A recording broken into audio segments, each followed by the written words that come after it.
Selamat pagi teman-teman semuanya dari Bali. Hari ini acara kita mau ke Waterboom. Dan ini Lexi sama bapaknya sudah di bawah. Saya masih siap-siap karena saya harus apply sunlotion dulu sebelum keluar. Dan ini pertama kalinya kita mau ke Waterboom. Jadi si Lexi itu excitednya minta ampun. Lexi sudah 2 kali kan ke Indonesia. Yang pertama kali waktu dia masih bayi, dan ini yang kedua kalinya. Dan acara ke Waterboom ini bikin dia nggak bisa tidur tadi malam karena dia over excited. Ini bentar lagi saya turun karena mobilnya sudah menunggu di bawah, dan perjalanannya nanti akan memakan waktu sekitar 30 menit kalau tidak macet. Sekarang sudah siap berangkat ke Waterboom.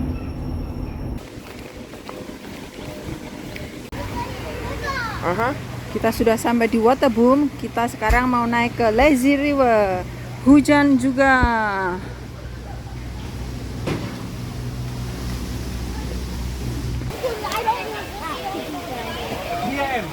Ternyata mau naik slide dulu nih si Lexi.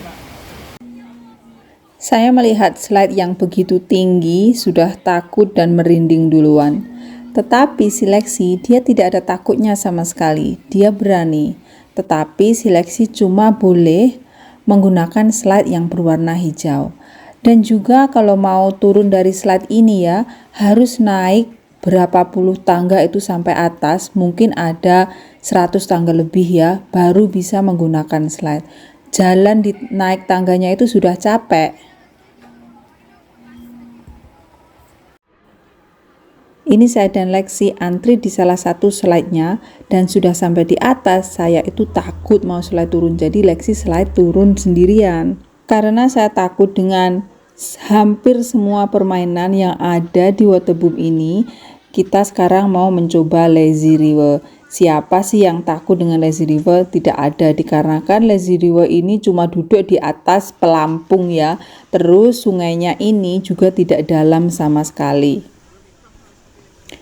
Dan di Lazy River itu pelampungnya tidak bisa berjalan lurus terus ya, pelampungnya itu ke kanan, ke kiri, lurus, ke kanan, ke kiri, lurus. Jadi seperti terpontang-panting begitu ya. Sekarang saya mau membahas tentang harga tiket masuk ke dalam Waterboom. Sebenarnya kita membeli tiket online, tapi entah kenapa pembayarannya itu gagal. Jadi setelah kita sampai di counter Waterboom, itu mereka bilang mereka tidak menerima pembayaran dari kita. Akhirnya tiket yang kita beli online itu kita batalkan dan kita membeli tiket di counter. Jadi kita membeli tiket single day pass. Jadi karena single day cuma bisa dipakai 1 hari ya. Dan karena Lexi itu umurnya masih di bawah 11 tahun, harga tiket untuk si Lexi itu 387.000. Dan saya membayar harga penuh dikarenakan saya pede banget kalau saya itu bakalan berani naik dan mencoba semua permainan yang ada di Waterboom. Jadi saya membayar 522.000. Untuk suami saya membayar 380 atau berapa begitu ya. Dikarenakan suami saya tidak mau mencoba semua permainan yang ada di dalam. Jadi kalau tidak mau naik ke menggunakan semua permainan yang ada di dalam Waterboom, itu juga harganya berbeda. Dan harganya itu setiap hari juga berbeda sepertinya. Dikarenakan kadang mereka ada diskon berapa persen, 10%, ada diskon berapa persen begitu ya. Jadi totalnya itu untuk 3 orang kita membayar 1.200.000 berapa begitu ya, pokoknya di atas 1 juta. Nah, setelah kita mendapatkan tiket, kita masuk dan kita menyewa locker. Jadi karena kita menyewa, locker itu bayar ya. Di dalam Waterboom itu banyak sekali locker, setiap corner itu ya ada locker. Jadi lockernya itu tidak cuma satu tempat, lockernya itu ada banyak sekali. Kita menyewa locker yang ada di depan karena logonya itu lebih besar karena bawaan kita itu banyak, dan kita juga di dalam itu juga menyewa loker lagi karena susah sekali membawa barang-barang seperti topi atau apa begitu ya. Kalau sudah masuk waterboom, semua transaksi pembelian tidak bisa menggunakan uang cash. Membayar pakai kartu ATM juga tidak bisa. Jadi semua pembayaran harus memakai gelang khusus. Pas membeli tiket di counter depan, bisa membeli gelang ini dan isi uang sekalian. Nanti kalau sudah habis isi gelangnya, baru bisa di top up memakai kartu ATM atau uang cash. Counter untuk top up gelang ini ada di mana-mana di dalam waterboom. Dan kalau sudah mau pulang gelangnya masih ada uangnya, itu bisa diambil di counter depan tempat membeli tiket. Kalau menyewa loker juga dikasih gelang, dan membuka lokernya juga memakai gelang ini. Dan satu lagi, pas membeli gelang di counter depan itu bakal diminta deposit berupa uang. Sewa loker juga dimintai deposit. Ini mungkin untuk jaga-jaga kalau gelangnya hilang begitu kali ya. Pas di pintu masuk ke waterboom, itu tas yang kita bawa akan dicek sama security di depan. Semua tamu tidak diizinkan membawa makanan dan minuman dari luar. Jadi kalau pas dicek ketahuan bawa makanan atau minuman dari luar, itu akan diambil dan disimpan sama security-nya di depan. Nanti pas pulang bisa diambil lagi. Tapi terus terang saya kaget, makanan dan minuman di dalam waterboom itu harganya terjangkau, dan kita mencoba beberapa makanan dan juga kita membeli smoothie, rasanya itu tidak mengecewakan.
Sekarang mari kita pindah ke tempat permainan anak-anak kecil, di mana Lexi di sini bertemu dengan teman barunya dari Belanda.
Selain permainan-permainan ekstrim, di waterboom ini ada juga beberapa kolam renang, dan tidak lupa juga saya harus bilang, waterboom ini sangat bersih, pegawainya excellent ya dari segi menjaga keamanan para tamu saat bermain dan juga pelayanannya.